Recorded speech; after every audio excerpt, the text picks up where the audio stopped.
Switching to our global headlines, beginning with Brittany Griner and the movement on the prisoner swap to bring her home from Russia. That tops our coverage of Black all over the world. We have repeatedly called for Russia to release her immediately. Brittany Griner's legal team is taking the next steps to file an appeal for her narcotics conviction. Meanwhile, the Biden administration continues to fight for her release. I want to apologize to my teammates, my club, Gimka, the fans, and the city of ECAT for my mistake that I made and the embarrassment that I brought onto them. I hope that President Biden and everyone in the White House can do whatever they need to do to get her out. What is unclear is when the appeal will be heard. In the midst of the geopolitical tug of war, diplomats confirmed that Russia is opening up about the pending prisoner exchange, and Griner could be home sooner than expected. I pressed the Kremlin to accept the substantial proposal that we put forth on the release of Paul Whelan and Brittany Griner.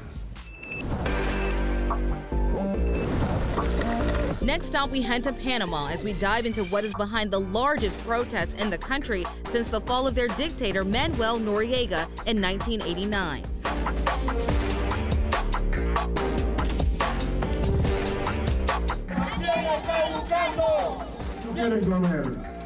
The rise in fuel costs, unemployment, and a lack of medical supplies have demonstrators hitting the streets and urging the government to take action. They are also demanding political reform and increased funding for education. We always have to protest and raise our voice against our authorities because this little country where we live is rich. President Cortizo and his administration addressed concerns and stated they will find solutions to ease the pain of their citizens. When we have difficult times, we have a lot of opportunities.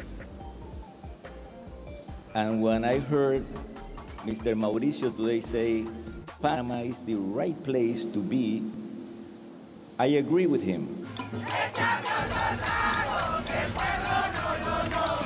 Tensions remain high as negotiations are underway to address the blockage of access to goods. The stall resulted in the Pan American Highway, which ultimately cost the country millions in losses and shortages.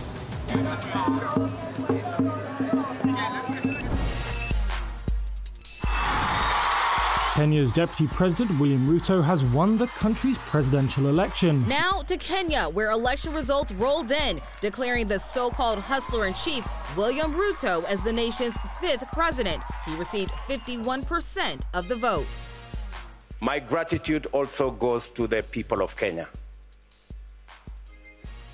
the millions who listened to us, the millions who participated in our campaigns peacefully, the millions who turned up to vote.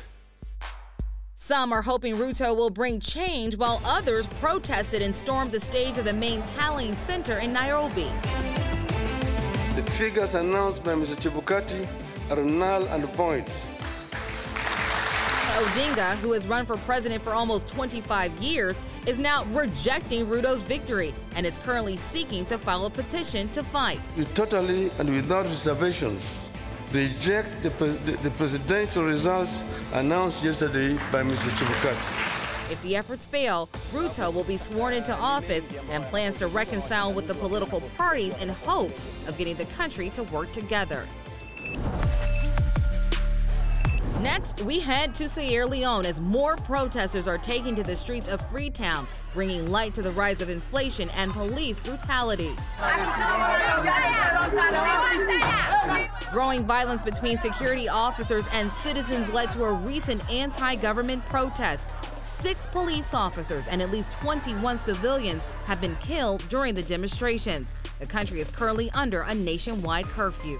Government hereby declares a nationwide curfew with effect from today, Wednesday, 10th August 2022, commencing at 3 p.m.